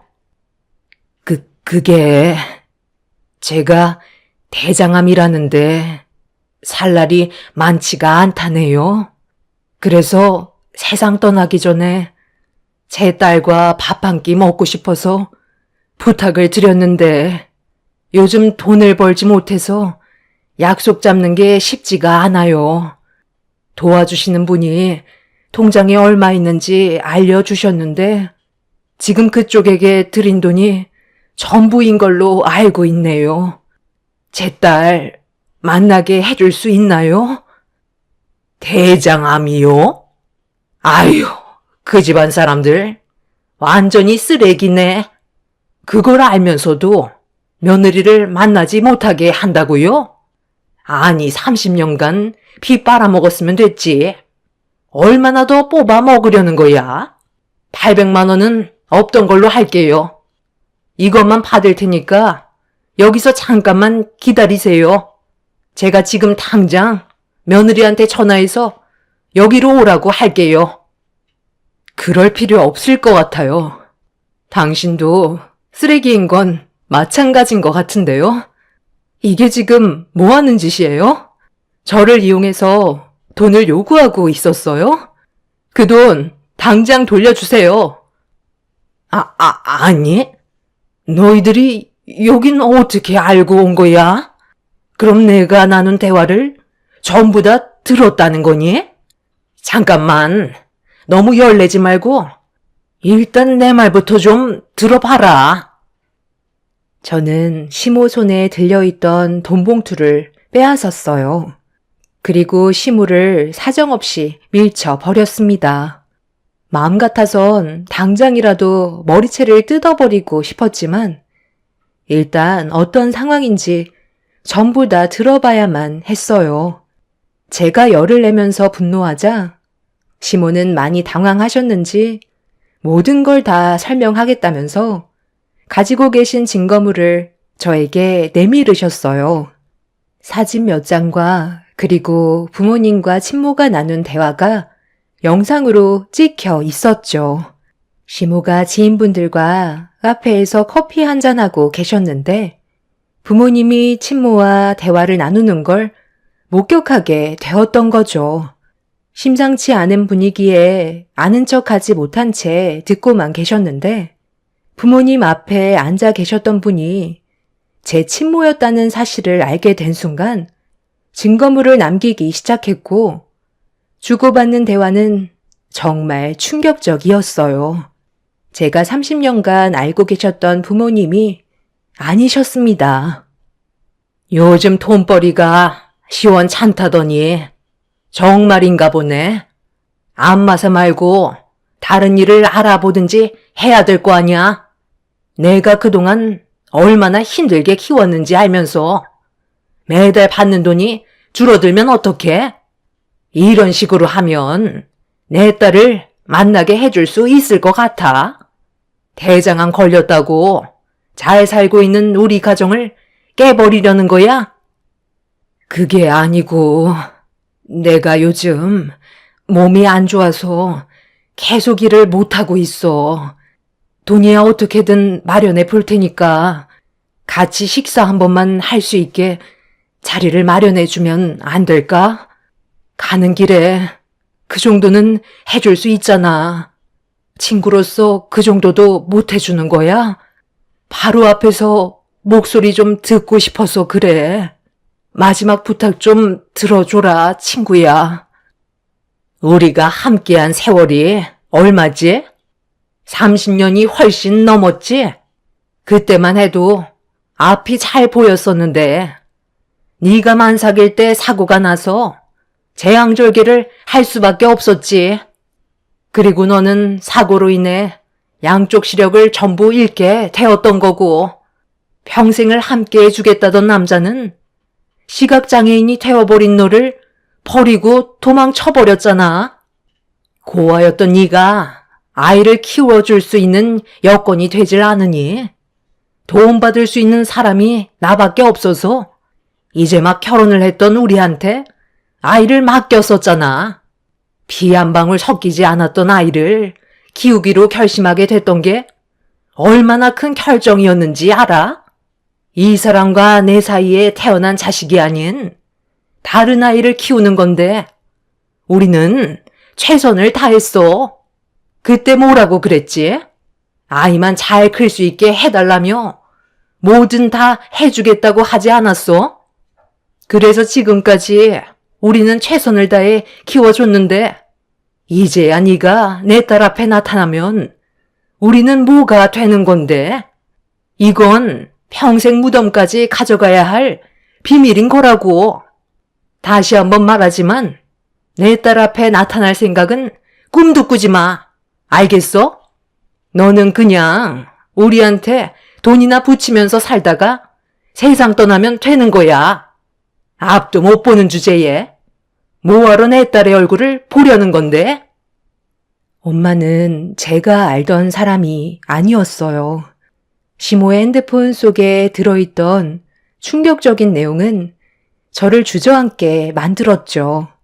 시모는 이걸 빌미로 엄마한테 돈을 갈취했던 거고, 친모는 엄마한테 돈을 줄 수 있는 형편이 되지 않자 시모에게 주는 돈도 끊어버렸던 거였어요. 저 몰래 이런 일들을 꾸며왔다는 것도 화가 났지만 그동안 친부모라고 생각했던 사람들이 저에게 이런 사실을 숨기고 진짜 친모에게 돈을 빼앗아 그동안 편하게 생활했다는 게 너무 화가 났어요. 제 목소리를 들으신 친모는 저에게 손을 뻗치면서 다가오려 하셨습니다. 그동안 정말 미안했다면서 제 손을 잡아주시며 눈물을 흘리시는데 저를 낳아주신 친엄마의 몰골은 말이 아니었어요. 상당히 아파 보이셨고 앞을 볼 수가 없으셔서 제 얼굴을 어루만지셨습니다. 미안하시다는 말만 반복하시는 친엄마를 보고 있는데 너무 마음이 아파졌어요. 저는 시모를 노려보면서 그동안 가져가신 돈을 다시 돌려주지 않는다면 경찰에 신고하겠다며 화를 낸 뒤 친모를 부축해서 모시고 남편 차에 태워드렸어요. 저는 남편에게 친모와 단둘이 있고 싶다며 시모가 저지르셨던 잘못된 행동들을 바로잡아달라고 부탁했어요. 남편은 시모가 가져가신 돈을 받아내겠다며 나중에 연락하라고 저를 먼저 보내줬습니다. 그렇게 친모와 조용한 곳에 도착해 대화를 시작했어요. 그때는 어쩔 수가 없었어. 내가 평생 의지하며 살아가려던 사람은 앞이 보이지 않게 되자 도망을 쳤고 고아로 자라왔던 나는 도움을 받을 수 있는 게 함께 꽤 오랜 시간 같이 일을 했던 친구에게 부탁할 수밖에 없었어. 그때 당시 영구적 시력 손상 판정으로 눈도 안 보이는 내가 아이를 키울 수 있는 여건이 되지 않았기 때문에 도움을 받을 수밖에 없었던 건 당연했고 시각장애인이 된 내가 할 수 있는 일들을 찾아 얼마 되지 않는 돈을 벌어 지원해 주는 게 전부였지. 그런데 아이가 커갈수록 친구는 고민을 털어놨어. 내가 옆에 있어 주다 보면 아이가 혼란스러워 할 거라면서 거리를 두길 원하고 있었고 나는 네가 안정적인 삶을 사는 걸 원했기 때문에 친구의 부탁으로 더 이상 앞에 나타나지 않았지. 돈만 붙여주면서 친구에게 소식만 들었었어. 세월이 좋아져서 네가 커가는 모습들을 목소리로 들을 수는 있었지만 커가는 모습을 손으로 만져볼 수 없다는 게 항상 마음이 아팠지. 그래도 나중에 크면 네가 모든 걸 다 이해해 줄 것 같아. 결혼까지 했다는 말에 얼굴 좀 볼 수 있냐고 물어봤는데 친구는 절대 안 된다고 하더라고. 친구 입장에서도 당연히 혼란스러울 거라고 생각했어. 그래서 시간을 가지고 최대한 좋게 해결하려 했는데 어느 날 몸이 안 좋아서 회사 직원분의 도움을 받아 병원을 찾아가 검사를 받던 날 안 좋은 소식을 접하게 됐지. 내가 암이라는 거야. 그것도 대장암 말기라네. 나한테 주어진 시간이 많지 않다는 말에 세상 떠나기 전에 우리 딸 얼굴 한번 만져보고 싶은 게 내 마지막 소원이라 친구한테 부탁을 했지만 거절당했었지. 그리고 지금까지 함께했던 우리 우정에 금이 가기 시작했어. 친구 입장도 이해가 되긴 하지만 이제 내 딸도 모든 걸 이해해 줄 수 있는 나이인데 왜 안 알려주는지 알 수 없었어. 오히려 내가 세상 떠날 날이 얼마 남지 않았다니까 돈을 더 요구하더라고. 이런 상황이 반복되다가 너희 시어머니가 나한테 접근을 하게 된 거고 얼굴을 보여주는 대가로 돈을 요구했던 거였지. 그리고 저번에 카페에서 친구와 했던 대화를 나한테 말하지 않는 조건도 포함되어 있었어. 네가 행복했으면 하는 마음에 나는 돈을 건네준 거였는데 일이 이렇게 꼬여버렸네. 이 모든 게 엄마 잘못이야. 정말 미안하다. 저는 그동안 친모가 어떻게 살아왔는지 모든 걸 볼 순 없었지만 한평생 외로웠고 앞이 보이지 않는 상태에서 저를 위해 최선을 다해 살아오셨다는 걸 알 수 있었어요. 그리고 지금 현재 저는 저를 낳아주신 친엄마와 시간을 보내고 있습니다. 병원에서 다시 검사를 받아보니 앞으로 남은 시간이 길어야 1년에서 짧으면 6개월 정도의 시간이 남았다고 하네요. 이 시간 동안 친엄마와 함께 있게 되겠지만 그동안 저를 속이고 30년간 친엄마한테 돈을 갈취하시면서 오히려 돈을 더 요구하신 그분들과의 관계를 어떻게 해야 할지 모르겠어요. 30년간 저는 정말 친부모처럼 생각하면서 살아왔었는데 한순간에 모든 게 바뀌어버리니 머릿속이 너무 혼란스럽고 복잡합니다. 남편은 시모에게 돈을 돌려받아 그걸로 친엄마 병원비로 사용하고 있어요. 시모는 용서를 구하곤 계시지만 저는 받아줄 수 없을 것 같습니다. 저를 키워주신 부모님들께서는 최선을 다했었다고 모든 게 오해라곤 하셨지만 시모가 녹화하셨던 증거물에서 진짜 모습을 보게 된 터라 가까이 다가갈 수 없는 게 현실입니다. 이런 상황 속에 제가 앞으로 어떻게 해결해야 될까요?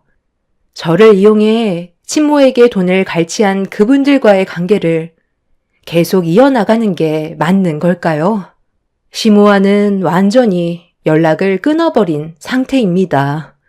남편 역시 시모의 얼굴을 안 보고 있는 중이죠. 지금은 저를 낳아주신 친엄마와 함께 시간을 보내고 있고 그동안 고생하셨을 30년을 제가 보상해 드리려 노력하고 있어요. 한동안 친모에게 집중하겠지만 그분들과의 관계를 어떻게 해야 할지 몰라 이렇게 사연을 신청하게 되었습니다. 인생 선배님들의 조언을 들어보고 싶어요. 그리고 현명한 판단을 하고 싶습니다. 제 사연 들어주신 분들 감사합니다. 안녕하세요. 저는 결혼 2년차 접어든 30대 초반 여자입니다. 사람은 한 치 앞도 모른다고 이번에 제 위로 새형님과 마찰이 생기게 되면서 시댁 집안에 엄청난 폭풍이 휘몰아치고 말았습니다. 제가 며느리로 들어오게 됐을 때 새형님들이 저에게 기대하는 것들이 있었나 봐요. 하지만 저는 형님들의 행동들이 부당하다고 생각해 말을 잘 따르지 않았습니다.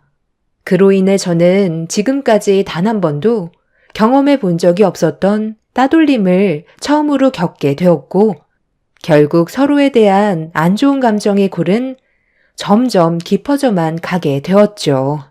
그리고 이번에 돌이킬 수 없는 결과를 초래하고 말았습니다.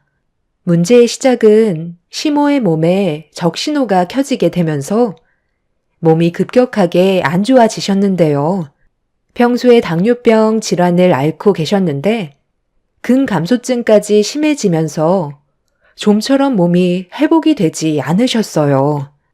적절한 운동과 식이요법을 꾸준하게 진행을 했었지만 아무래도 나이가 있으셔서 그런지 조금만 긴장을 늦춰도 몸에 즉각적인 증상이 나타나게 되었죠. 근력까지 떨어지시다 보니 누워 계시는 경우가 많으셨어요. 걷기 운동을 꾸준하게만 해도 조금은 늦출 수 있다고 의사가 설명을 해 주었지만 시모는 좀처럼 말을 들으려 하지 않으셨죠. 그러다 보니 식구들이 시모를 신경 써드려야 했는데 아주버님들과 다르게 새형님은 오로지 전적으로 모든 일들을 저에게 전부 맡겼어요. 평소에도 사이가 별로 좋지 않았었지만 시모의 건강 상태가 안 좋다는 걸 알면서도 시댁 식구들이 있을 때는 앞에서 도와주는 척 하더니 눈에 벗어나기라도 하면 하던 일에서 아예 손을 떼버렸어요. 이런 일이 한두 번이 아니다 보니까 저도 참는 데는 한계가 있었죠. 그러던 중 주말에 가족이 모두 모였을 때 식사 준비를 한창 하던 도중 새형님들이 또다시 음식을 준비하다가 손을 털어 버리더군요. 그리고 막내인 제가 나머지는 알아서 하라며 의자에 앉아 수다를 떨기 시작했어요. 정말 너무하다고 생각하지 않아요? 형님들도 며느리로 들어왔으면 같이 일을 도와야죠. 저 혼자 하면 저녁 식사 시간을 맞추는 게 어렵잖아요. 동서가 손이 빠르잖아. 그리고 저녁마다 식당에서 시간제 아르바이트까지 하다 보니 음식 솜씨까지 좋아서 어머님이 동서가 해준 음식을 아주 마음에 들어하고 있잖아. 우리가 아무리 열심히 해봤자 어차피 좋은 말도 못 듣는데 그냥 처음부터 끝까지 동서가 알아서 음식 준비해주면 되는 거 아니야? 막내 동서가 공식 식모잖아요. 얼마나 일을 잘해요? 며느리로 정말 잘 들어왔다니까요. 묵묵히 할 일만 하니까 잔소리 안 해도 돼서 얼마나 좋아요. 내가 봤을 때 요즘 막내 동서가 불만이 좀 많아 보이는 것 같은데 어머님 저렇게 되시고 나서 해야 될 일들이 많아서 그런지 요즘 한마디만 해도 인상부터 쓰는데 형님들이랑 내가 언제까지 동서의 버릇없는 모습을 봐줄 것 같아? 막내로 들어왔으면 당연히 해야 되는 것들인데 뭐가 너무하다는 거야? 형님들은 이 집에 며느리로 들어온 거 아니에요? 왜 저만 항상 부당한 대우를 받아야 되는 거죠? 막내면 일을 더 해야 되는 그런 법이 어디 있는데요? 그럼 동서가 이 집에 며느리로 먼저 들어오지 그랬어. 그럼 동서가 생각하는 부당한 대우도 받지 않았을 거 아니야. 이런 말 할 시간에 음식 다 준비했겠는데?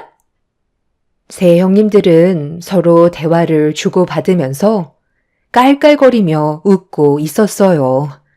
그 모습을 보고 있는 저는 화가 끓어올랐지만 시모의 건강 상태가 좋지 않아 분위기도 안 좋은데 괜히 더 큰 문제를 일으키게 될까봐 상대의 가치가 없다고 생각해 서둘러서 음식을 준비하고 있었어요.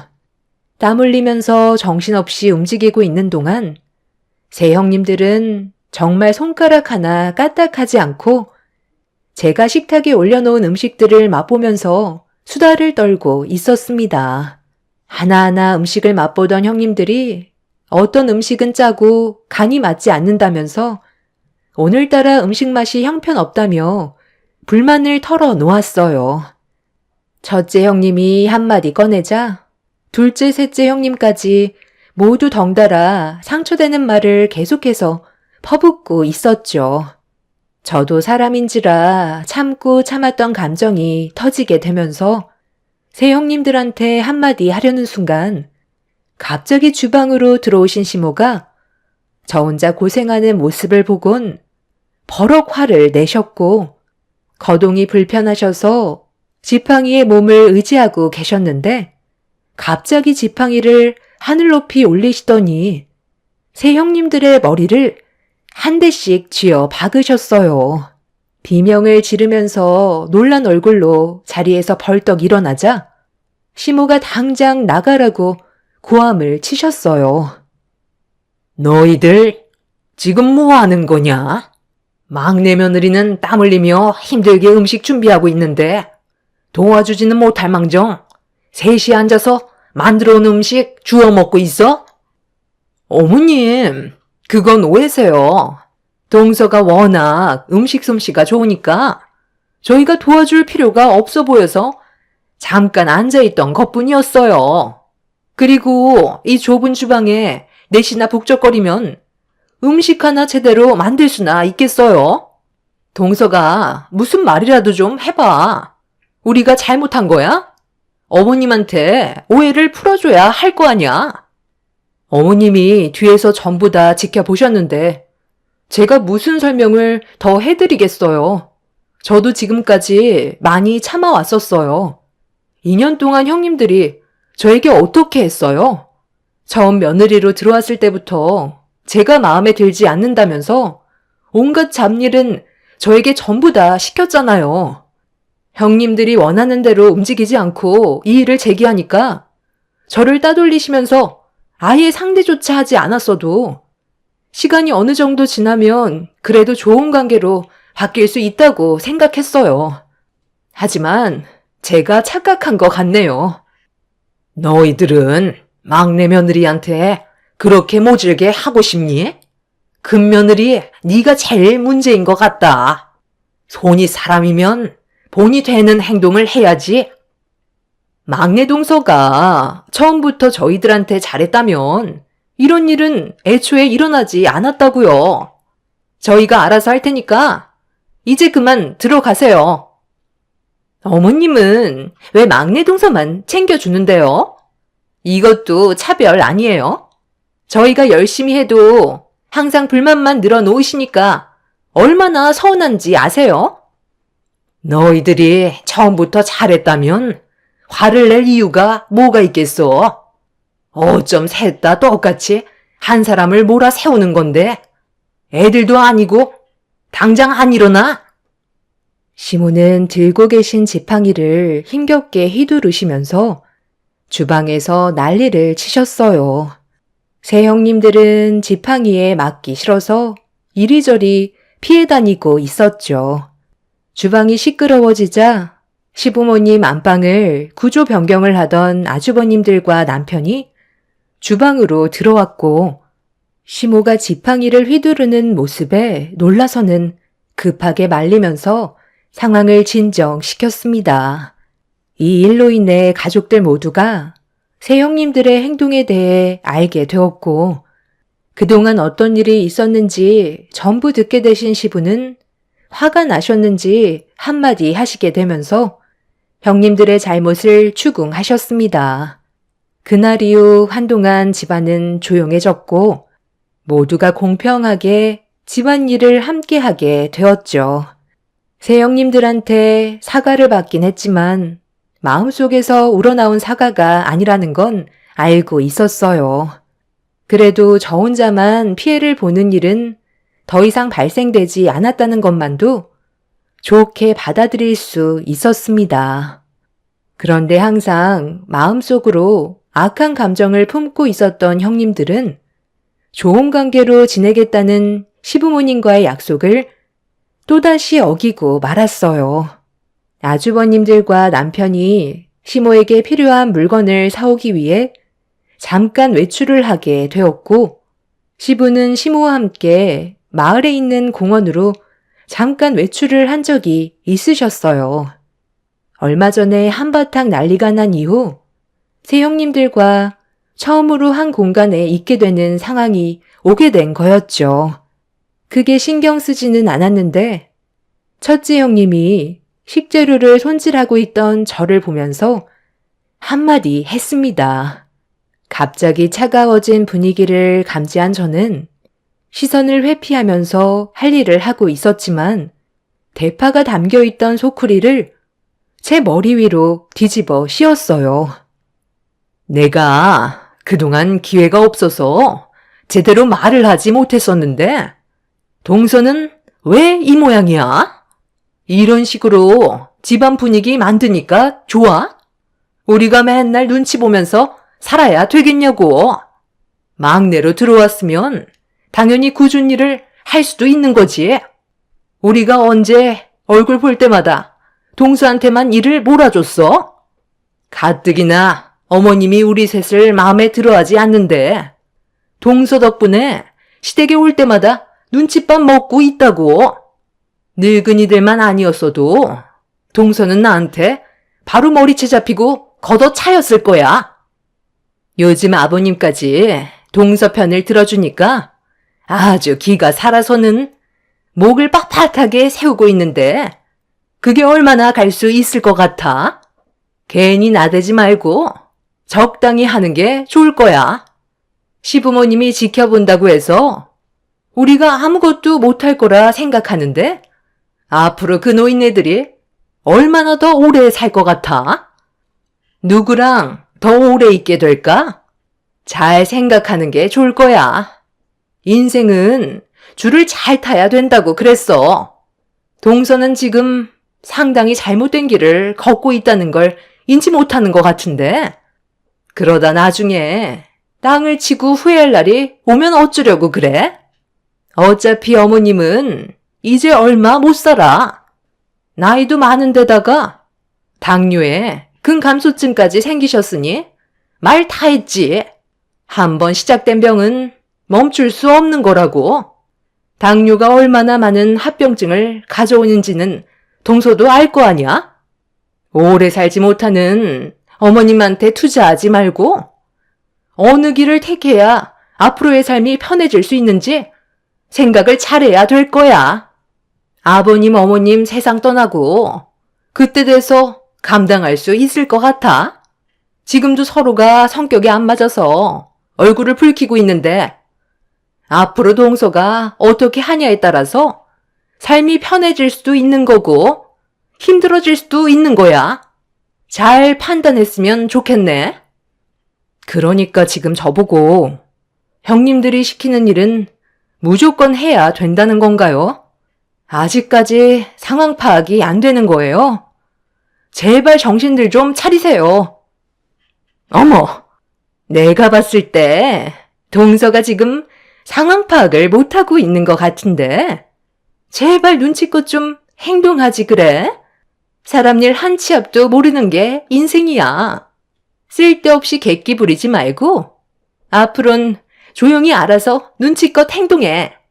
자, 이건 첫째 형님이랑 둘째 형님이 동서한테 주라고 한 거거든? 이건 내가 주는 거니까 시부모님 오기 전에 최대한 빨리 일을 끝내주길 바래. 무슨 말인지 알지? 벌어먹고 살겠다고 식당에서 시간제 일까지 하고 있는데 형님이랑 내가 일감 몰아주면 또 한마디 나올 것 같아서 일당 넣어놨으니까 군소리 하지 말고 서둘러 음식 준비 끝내줬으면 좋겠어. 이 정도면 시간제 일당보다 훨씬 센 거 알지?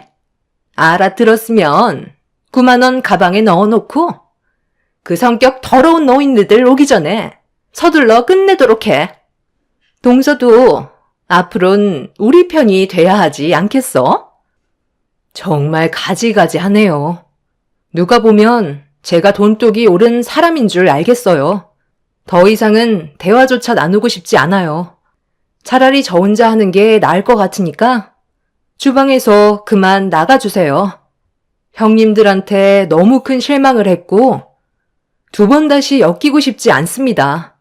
그리고 시부모님한테 노인네라뇨. 아무리 앞에 안 계신다 해도 말은 똑바로 하셔야죠. 아주버님들은 도대체 형님들과 왜 결혼을 했는지 이해를 못하겠어요. 사람에 대한 예의는 전혀 찾아볼 수도 없고, 시부모님께 노인네라고 막말까지 뱉는 것 보면 그동안 어떻게 살아왔는지 안 봐도 뻔히 보이네요. 어차피 시부모님께서 나중에 세상을 떠나시면 형님들 얼굴 볼 일도 없어요.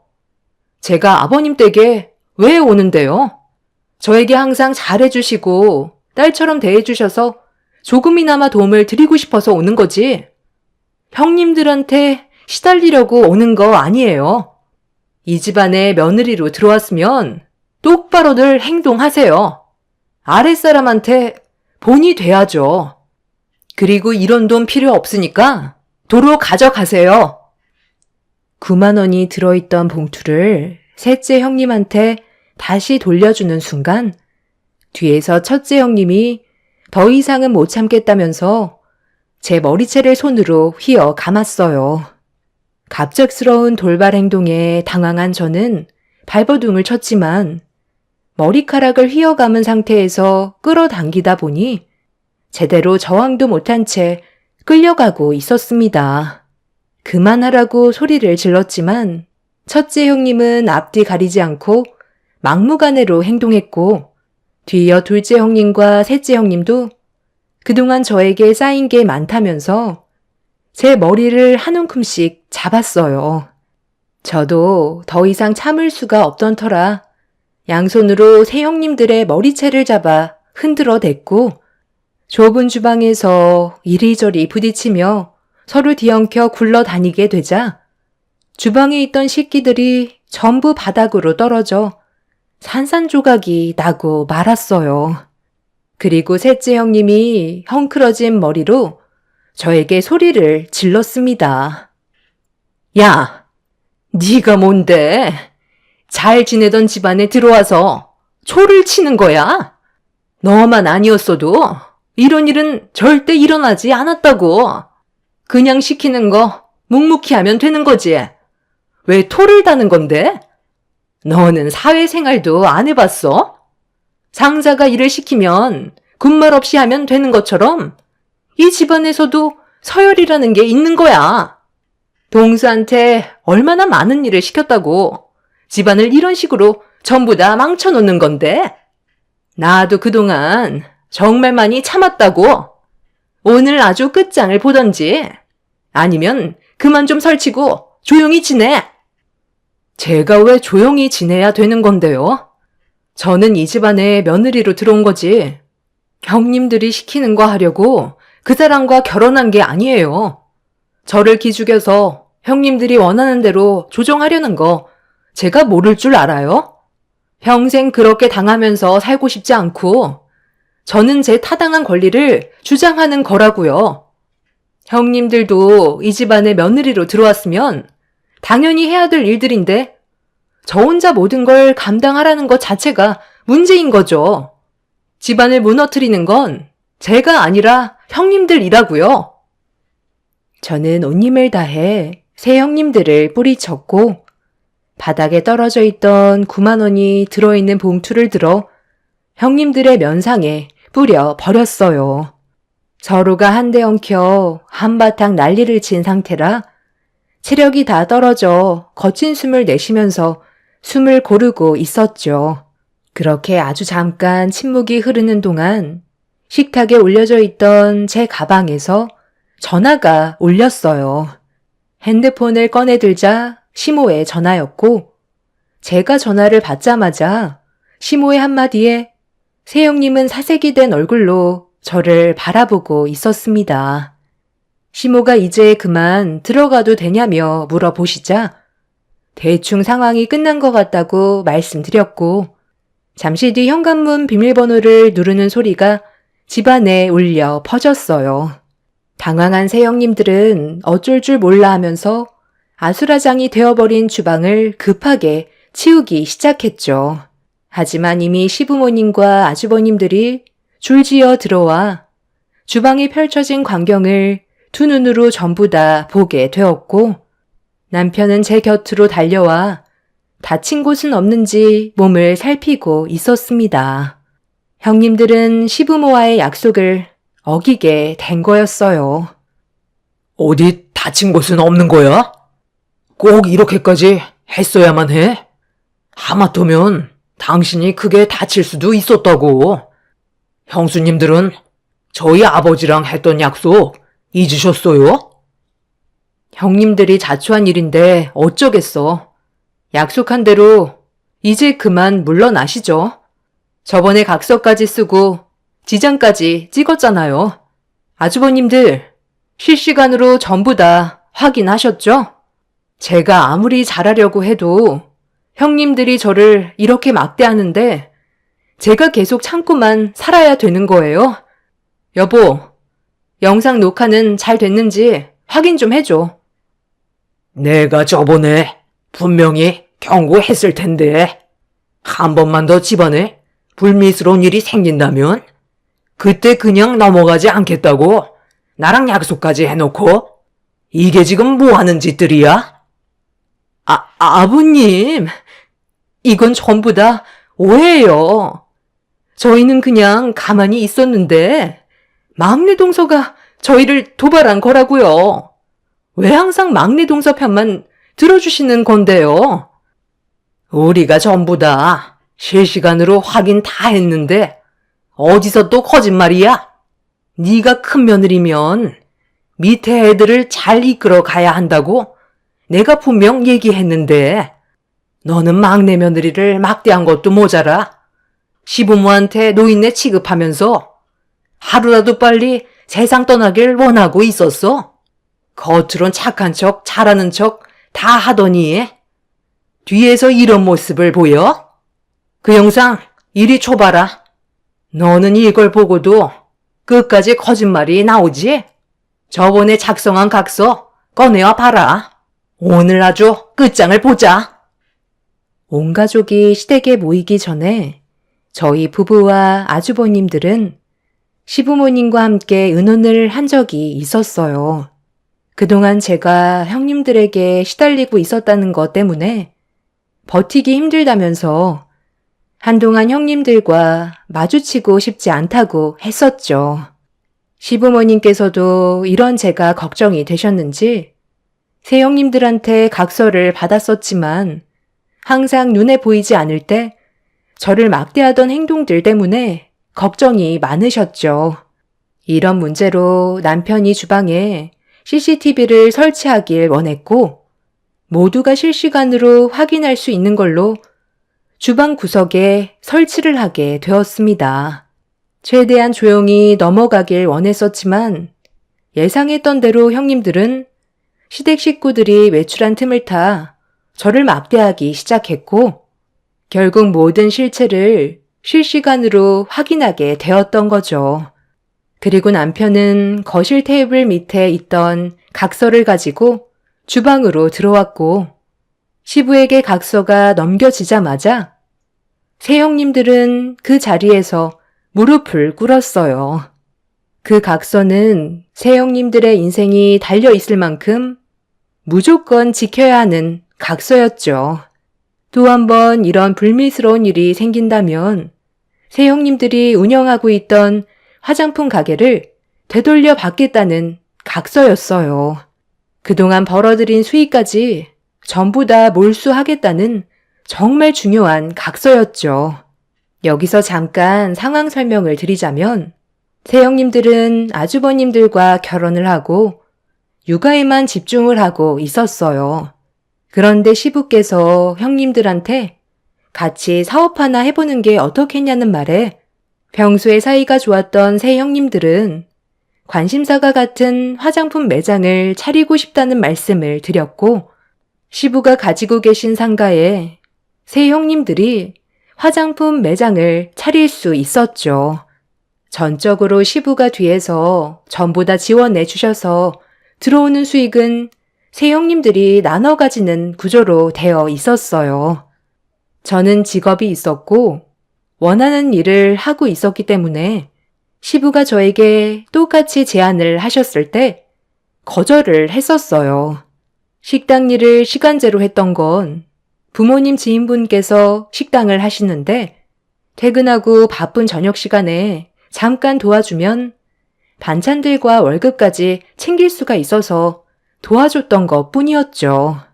그런데 새 형님들은 이런 저를 식모라며 놀려댔고 이런 일들이 지속이 되자 결국 서로의 감정이 터진 거였어요.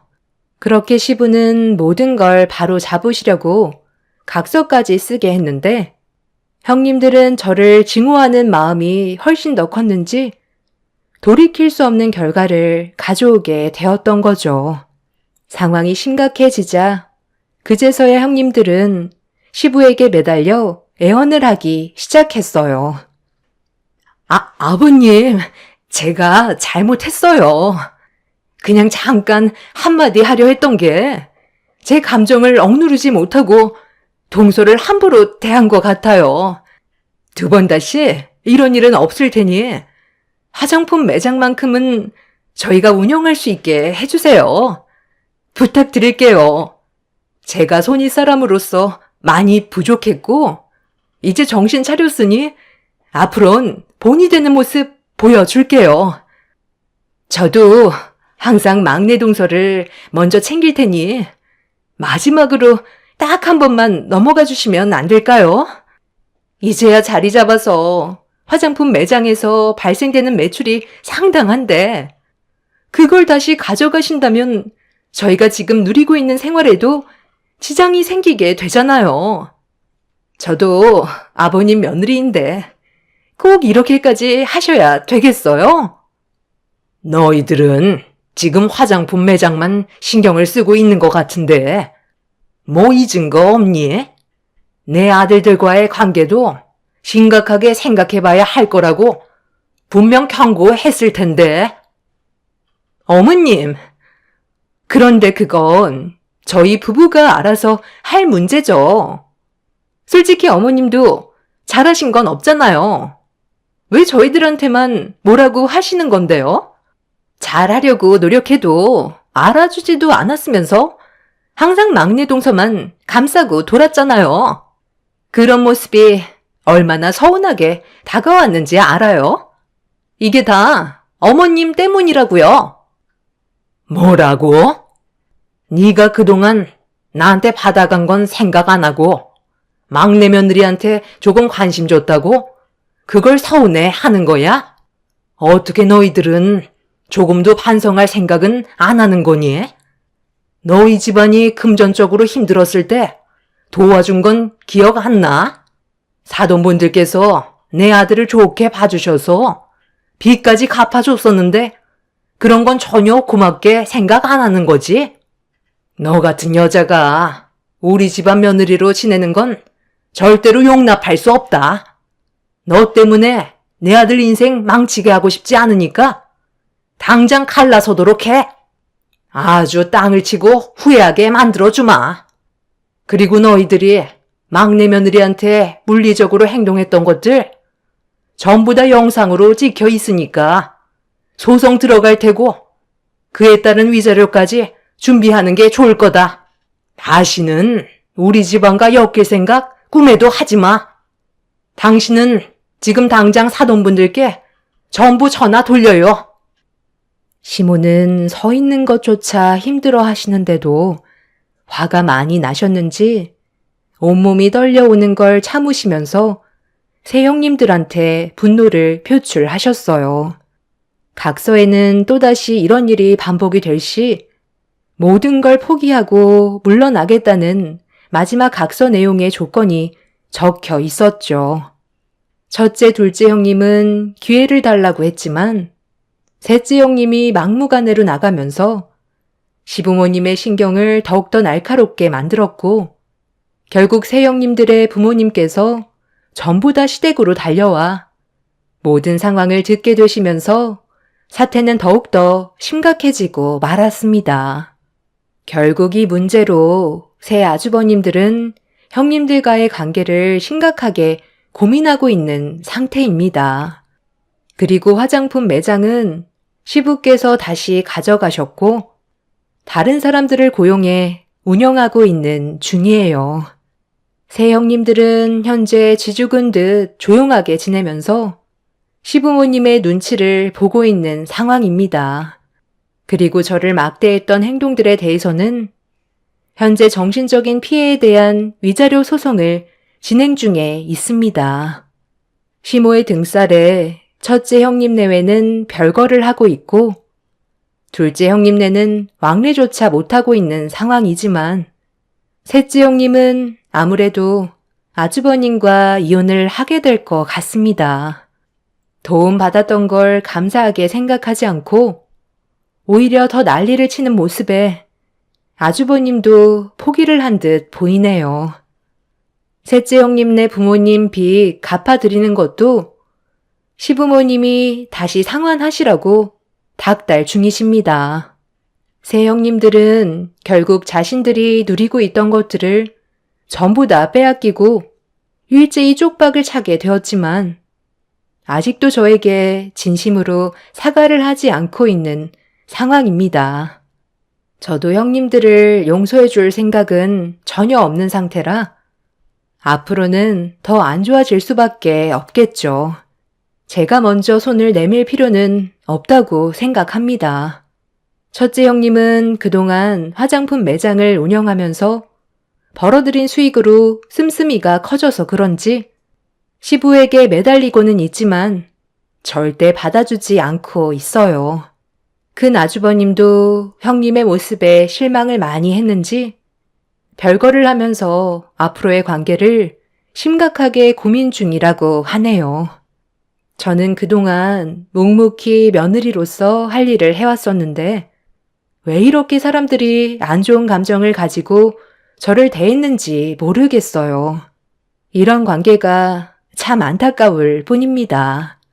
제 사연 들어주신 분들 시작되는 월요일 힘내시고 여러분들의 가정에는 행복만 가득하시길 바랍니다. 감사합니다.